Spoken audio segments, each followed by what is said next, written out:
Hey guys, welcome back to Cocky Gachas, and in this video I want to tell you guys exactly why DPS is king in Eversoul. I'm sure you have heard this a lot, right? Ascend your Memphis, ascend your Honglan, your Talia for DPS, whatever that is, right? They want you to ascend DPS units when you ask around, when you're a beginner, you're clueless. But why is that the case? So, very simple, right? When we are looking at stage clearing, when we are looking at general content, right? Except for maybe PvP as of now, and perhaps in the future guild boss, whatever that is. In general, when it comes to failing to clear a stage, there are only two possibilities that I can foresee. First is that you time out. Second is that all your units die. There's no other possibility when it comes to a normal stage, right? So if we were to dive in further, we can take a look at how we can resolve this timeout situation. For instance, there are different timeout situations. If you only have 4 or less units on the team right now when you time out, that means that potentially, if you have 5 units, you might be able to clear. So upgrading a tank or upgrading a healer might help you, because if you have 5 units, potentially you can clear. But if you upgrade the DPS, you can always clear, because if your DPS is strong enough, doesn't matter if you have 4 units, right? You can still clear, right? But if it's a situation whereby you already have 5 units on board and you still time out, meaning that is a straight DPS problem, and upgrading DPS is the only solution, because upgrading the healer or the tank will not be able to help you clear this stage. So moving on to the next scenario whereby you might fail to clear a stage is when all your units die. And at this point you might be saying, hey Cocky Gachas, if all my units die, obviously survivability problem. Upgrade tank, upgrade healer, problem settled. And that might be true, right? Of course, if you have survivability problems, upgrading tank or healer can definitely solve your problems. However, if you were to upgrade a DPS, it can potentially also solve your problem. How? If you kill the enemy's unit, right, you effectively reduce the sources of damage coming in that your units are taking. So that might also alleviate your problem. So potentially, if you upgrade all 3 of your roles, right, DPS, tank, and healer, it might solve the problem. But in a certain scenario, only upgrading the tank will help. That is when your tank dies in the first few seconds. So for instance, if you have like a Chloe facing beast units, right, first few seconds, Ira slammed the hammer onto the Chloe and then she lie flat onto the ground 5 seconds into the battle. Can a better healer solve this problem? Not really. Can a better DPS solve this problem? No, because the units will just overrun all your units, right? Before they even reach their main skill, the whole team is already dead. So in that scenario, only upgrading the tank would help. And of course, I know that there are other ways you can survive, but generally, upgrading tank is the only solution there, while upgrading DPS as well as upgrading a healer will do nothing. So when you combine both situations together, it's very obvious, right? Upgrading DPS solves the most problem. It's equivalent to having like a master key, except for one situation whereby the tank is not strong enough, and in that case, you have to upgrade the tank. Similarly, when it comes to upgrading a tank, it can solve problems, but not as many problems as the DPS upgrade can do, but it can solve specifically a problem whereby upgrading DPS cannot. It's a very niche problem that only upgrading tank can do. However, if you were to look at this healer thing, right, when you upgrade a healer, it can only solve problems that other people can already solve. So if you upgrade a DPS, it can solve the problem similarly to upgrading a healer can, but healer cannot do otherwise, right? So the healer solves the least problem, and which is why this prioritization chart comes out, right?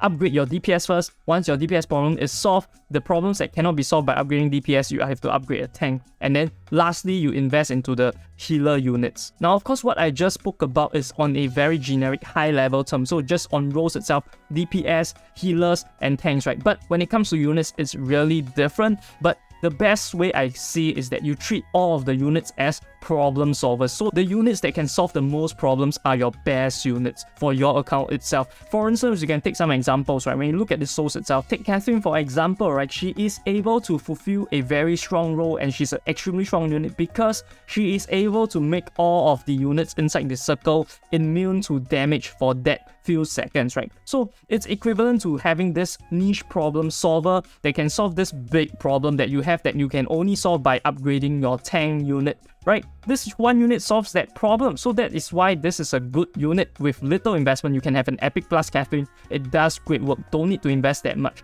Little resources, big results. So if we were to use my own account as an example, I were to review and go through the decision making when it comes to me upgrading my units, you can better understand how to apply it to your own account, right? Instead of always going to other people for advice. And honestly, a lot of people out there are simply just helpful. They might not have a strong understanding of the game itself. They might just be repeating what other people told them, right? And they don't understand why they're doing it, and they recommend it to you. So the best is you understand what the hell you are doing for your own account, and that works the best because you know your account best and what what you are lacking, what problems you're facing for yourself. And personally, looking at my account, the reason why I went for the Talia first Ascension, so this is my first unit that I went for Origin, and this is the first pickup banner that I drew on.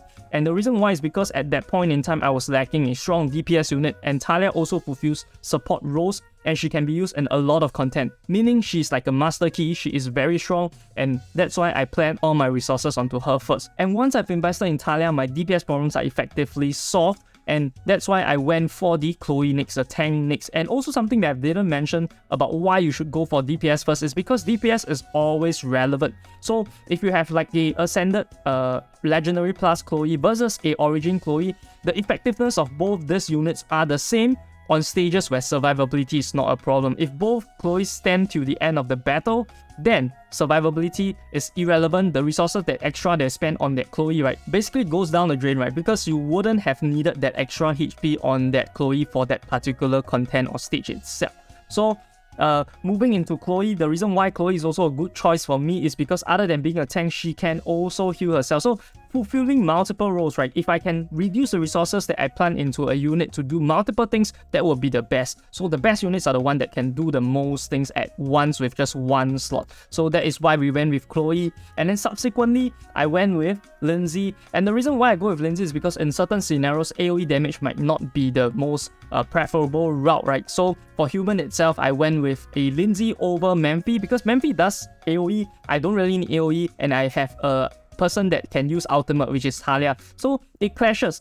For other people that don't have Talia, maybe Memphi out is better for you, so you would ascend Memphi first, right? So it really depends how you tailor your problems. I already have someone that uses ultimate. I don't need another person that uses the ultimate, and that's why I went with Lindsay, and she can provide the single target DPS that can supplement on stages whereby it can help to clear it, otherwise AoE damage cannot help. And of course, next, how can we forget about Honglan, right? And the reason why I went for Honglan with 300 pulls is because the kit has everything. So like I mentioned, little resource, big things happen. So passive itself provides a speed debuff for 14%, evasion decreases for 21% for all units once you're in the field. Super insane. And why is speed so important? Speed reduces their attack, right? So also decreases their survivability because their healers will be able to charge up slower, and then they wouldn't be able to heal as much, go to their sub skills as much. So very strong debuff here, as well as evasion. Previously, if you were to meet like Lindsay, Renee, maybe less of Renee, maybe more of Lindsay, I would usually go with Nico support, right? So with Honglan itself, I don't have to go with Nico support anymore. This is enough whereby RNG can sort of help, right? Against Talia blinds as well, this is also very, very useful. So this passive already does a lot of things, but on top of that, what does she do? So her main skill can do damage to everyone compound with my AoE units, and also reduces their mana, and most importantly, this is good DPS, right? So like I mentioned, DPS is definitely relevant in most or if not all content, so which is why this unit having so much of a kit in itself is definitely an OP unit, and why I invested in her. And then if you're asking, hey, how about Jacqueline? Jacqueline only do single target DPS and she's not very strong. And the reason why I invest in Jacqueline is because all of this, right, solve my problems in Battlefront. But what about PvP? Because Champions Arena is coming out, and I think that Jacqueline would definitely be helpful, since especially we need 3 teams, right? So I'm investing in Jacqueline mainly for